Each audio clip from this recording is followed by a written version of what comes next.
So this video is an update on what's going on with the channel and my health with the tests. So I'll just quickly touch on the channel first. I'm going through old emails where I've gotten responses of ignorance. So you'll know on my first name and shame, Emma McBride, her minion, Darius, wrote back, didn't acknowledge anything, clearly just rushed it, highlighting the very ignorance we're speaking about. No one gives a shit, right? So what I'm doing is I'm going through all of those types of responses where it's either the person directly or one of their like liaisons or assistants, and they're clearly not fit for that role. I'm responding back to the direct person, just the way I did with Emma McBride, to give that person the opportunity to respond properly and fix what their minion did. I got a response from the one I wrote to last week. I got a response, and this person wants to do a phone call.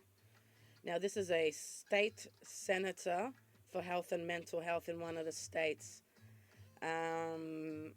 I've requested all my special needs for the phone call because there's no point just calling me randomly while I'm busy. I could get triggered, I could be out. I need to be prepared. And I also need them to be aware of what they're dealing with so that they don't trigger me and it can be a productive phone call. The best person to handle someone with my level of trauma is a mother of an autistic child. Hats off to those ladies, seriously. They can take on anything. They can turn something that could go south very quickly. They can calm us, they can regulate us, they can make us feel safe, and they understand. And they don't patronize us or make us feel like pieces of shit for being sick and not having control over ourselves, because they get it, they live with it. So anyone who has one of those ladies in their office, they're your go-to if you have someone wigging out in mental health. So I will let you know how that phone call goes. I'm hoping it's a positive one because I really do think that this person cares. They've cared enough to respond. It may be because of the name and shame threat hanging over them, but I'm going to do what it takes for my people. And if that means threatening you all with exposing how shit you are, so be it. And those are the laws I'm going to break. So when I say I'm online breaking laws, it's literally just putting stuff on the channel, and recording phone calls and emails out, and documents and stuff. And I'm willing to defend that in court if and when that happens, when I do start pissing people off, because that's going to start happening as I get phone calls on there. Lately, the couple I haven't got people's details because the trauma specialist was a really nice guy. He was helping us, and I didn't actually have his permission, so I didn't want to say who it was. The police assistance line, that's my state that I'm in. I'm not going to piss off local cops who are then in the position to fuck with me like the ones in Victoria did. So I emailed the local police about that. They didn't care. So they don't care. They know that their quality is shit. My health. I've done the tests. They're coming in dribs and drabs. The stool test seems to have just fucking gone missing. And I'm doing a song and dance now with the pathology where I did it and the pathology like at the hospital where it's actually getting tested, because they're both telling me that the other one needs to find it. So I'm going to be calling them today, and I'm going to be recording that call because it's such a fucking shit show. My bloods and my shit have gone missing. But I do know that they're busy and it's different departments. But I know someone who got their bloods done a week after I did, and they already got theirs. So I can see that my urine got put on clear. So that's good. That means the herbs I'm taking are working, because the last urine test I did showed that I had a bit of protein in my kidneys. In my urine. And my thyroid functioning test came back clear. Always is.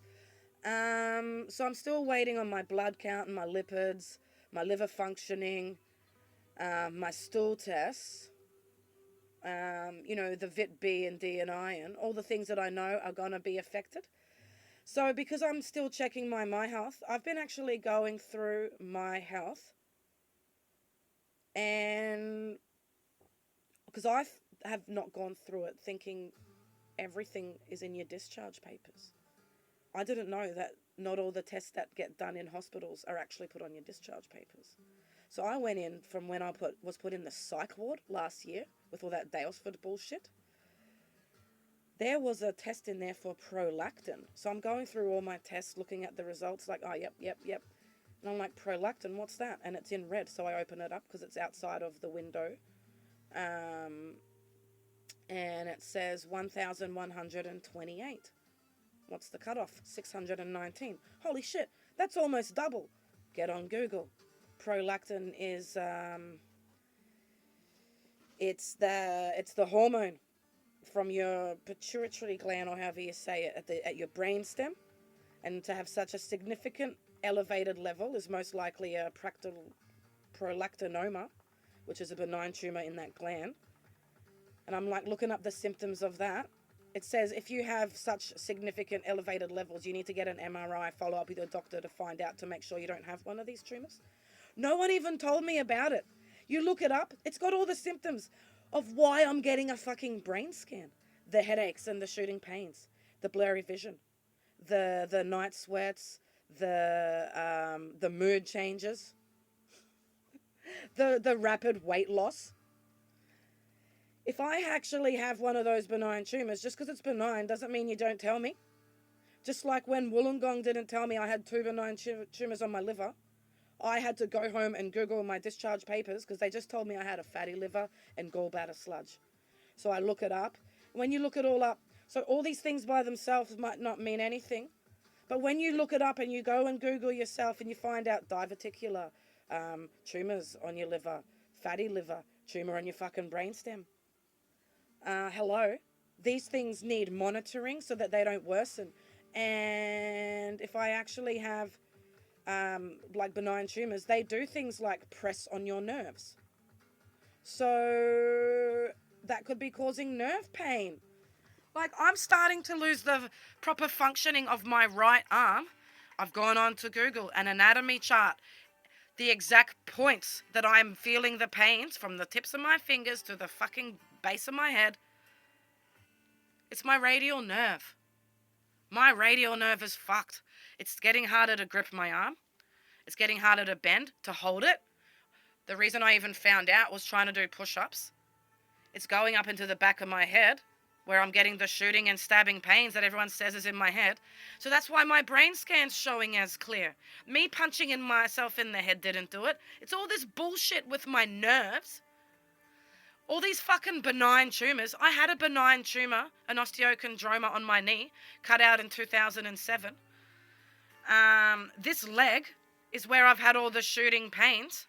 I need these things followed up, but no one's following them up because they're saying that the pains and sensations are in my head.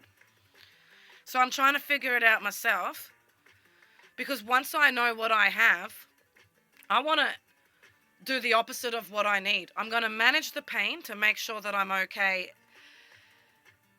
physically to get through the days. But symptoms-wise, I don't want to heal and get better and have a life of longevity. This world is killing me and everyone like me.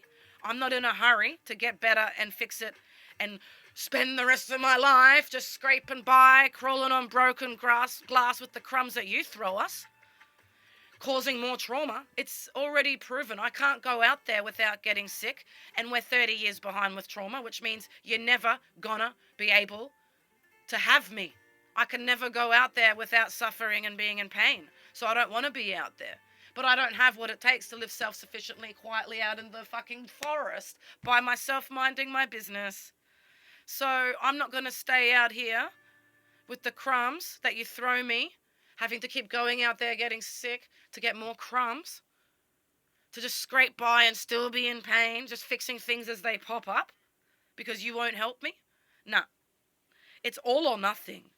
I either get the real help that I need, which is go up to Queensland to the fucking trauma clinic, get everything rewired, get all the referrals for all the ongoing treatments that I need, all the massage, all the osteo, all the physio, the heated pool and hydra sessions, the therapy with the EMDR, more than the 10 free sessions, and the somatic experiencing ongoing. A block of land because I can no longer get a fucking loan because of what happened. A car because I don't have the means. Like, unless I get set up to actually have my life back, I'm not fighting for it. And that's never going to happen. I don't have $500,000 just laying around to fix my 4 decades of trauma that you caused, 4 decades of health that you've worsened and exacerbated, and an entire life that I've built and you've taken away financially. Fuck yous.